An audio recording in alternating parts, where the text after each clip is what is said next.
Good day mga ka-showbiz natin dyan. Michael Ver Kumaling sumabit rin ang kanyang pangalan sa issue ng isang viral scandal na kung saan sa isang videos nga ay pinapaligaya niya ang kanyang sarili. Ano ang katotohanan sa isyung to kay Michael Ver? Yan ang ating pag-uusapan. Totoo ba to o fake news? Pero bago ang lahat, subscribe ka muna.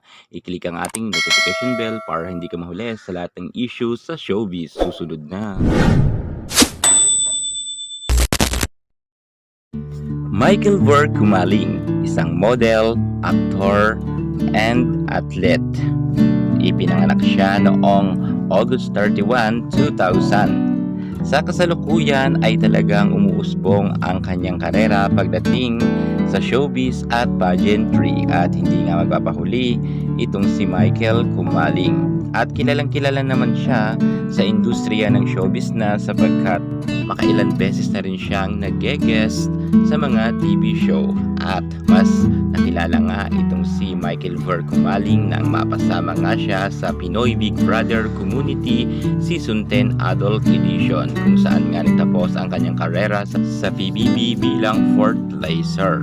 At pagkatapos niyan ay nag-guest nga siya sa Family Feud at nagkaroon nga rin siya ng YouTube series na may pamagat na My Plan Tito at nagkaroon nga rin siya ng movie na Love or Lie at First Sight na pasama rin siya dyan.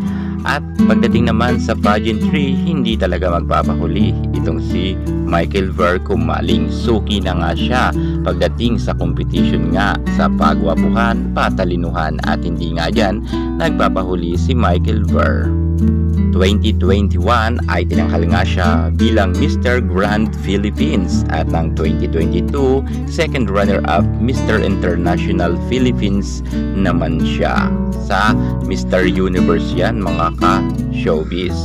At ng 2023 ay tinanghal nga siya bilang Mr. National Earth and third runner-up Mr. National Universe. Grabe, ang mga nasalihan talaga ni Michael Ver ay mga bigatin nga na kompetisyon, ngunit lahat yan ay nalusutan niya at nagkaroon pa nga siya ng mga special award. At hindi lang yan mga ka-showbiz, sobrang dami niya pang mga sinalihan ngang kompetisyon pagdating nga sa pageant at marami pa yan mga naging award. Kailan lang yan sa mga nabanggit natin ang mga bigatin nga na pageantry na sinalihan niya at napagtagumpayan niya.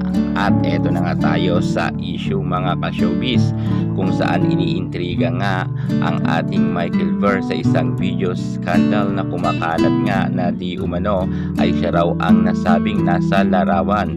Kalat nga to ngayon sa social media at kamakailan nga lang ay pinag-uusapan talaga siya hanggang sa kasalukuyan. Grabe, nabalitaan talaga ito at nakarating nga to sa kampo ni Michael Ver Kumaling ang isang videos nga na agad naman itong inaksyonan ng kanyang kampo. Anya, sabi nga ni Michael Ver ay hindi niya daw ito magagawa at hindi siya ang lalaking nasa videos na kung saan nga ay kitang-kita ang pagkalalaki at lahat doon ay makikita mo kung saan meron talagang mga eksena doon na kakaiba habang tumitirik nga ang mata at ito nga ay pinapaligaya niya ang kanyang sarili.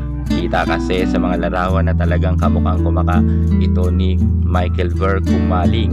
Bagamat una niya na itong tinanggi at sinabi niya nga na ang lahat daw ng mga nagpapakalat ng videos at responsable nga sa nagpapakalat na ito ay kanilang aaksyonan.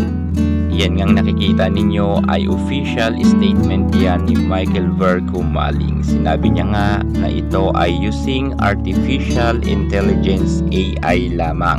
Ito ang ginagawa nga na kung saan isang videos pwede mong palitan ng mukha nga ng inyong hinahanga ang artista or kahit sino pa man na personalidad. Pwede mong ipatong nga sa isang videos parang magmukha nga na siyang siya ito.